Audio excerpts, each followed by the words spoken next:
अपने वक्तों में दुनिया की सबसे बड़ी मोबाइल कंपनी नोकिया ने एंड्रॉयड सॉफ्टवेयर को कूड़े के डिब्बे में फेंक दिया। दुनिया की सफ़े अव्वल की कंपनी याहू ने गूगल को खरीदने की इस्तात रखते हुए भी आखिरी लम्हात में डील रिजेक्ट कर दी। कोडक ने कैमरे की दुनिया में दुनिया भर का चौधरी होने की वजह से डिजिटल कैमरे को ना कर दी। फिल्मों के सबसे बड़े कारोबारी ब्लॉकबस्टर ने नेटफ्लिक्स को खरीदने से इनकार कर दिया। इन चार इनकारों ने 21वीं सदी का कारपोरेट मंजरनामा बदल दिया। सबक क्या सीखे? नंबर 1, खतरा मोल लेने में कोई हर्ज नहीं है। नंबर 2, वक्त से पहले अपने आप को बदल लेना चाहिए। नंबर 3, अगर वक्त के बाद बदल भी लिया जाए तो सांप निगल चुका होता है और लकीर पीटने का कोई फायदा नहीं होता।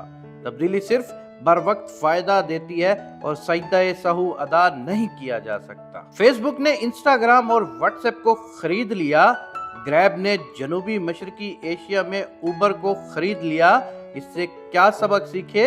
इतने तगड़े हो जाओ कि तुम्हारा हरीफ तुम्हारा हलीफ बन जाए। चोटी पर पहुंच जाओ तो अपने हरीफों के साथ खेलना शुरू कर दो। अपने आप को मुसलसल इजाद करते रहो। कर्नल सैंडर्स ने 65 साल की उम्र में केएफसी की बुनियाद रखी। जैक मा, जिसे केएफसी ने मुलाजमत देने से इनकार कर दिया था, अली बाबा की बुनियाद रखी और 55 बरस की उम्र में रिटायर्ड हो गया। क्या सीखा? उम्र कुछ हिंसों के सिवा कुछ भी नहीं।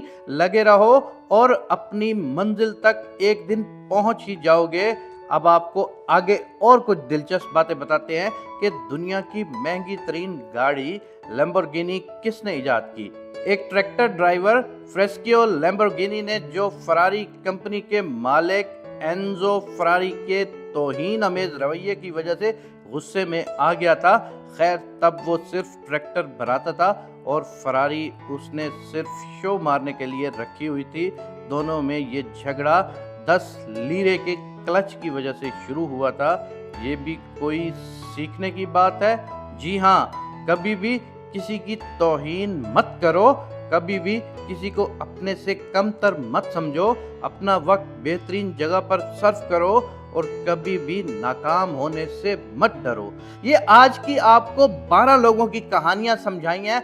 ये 12 लोगों में से 4 पहले लोग वो थे कि जिन्होंने आगे बढ़ने से इनकार कर दिया था, और उसके बाद वाले 4 वो लोग थे कि जिन्होंने आगे बढ़ते हुए, तगड़े होते हुए अपने साथ वालों को खरीद लिया।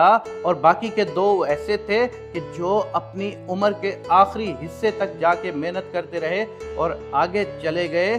और बाकी लोग ऐसे थे कि जिन्होंने किसी की तौहीन की थी और ख़ुद को बड़ा समझ लिया था।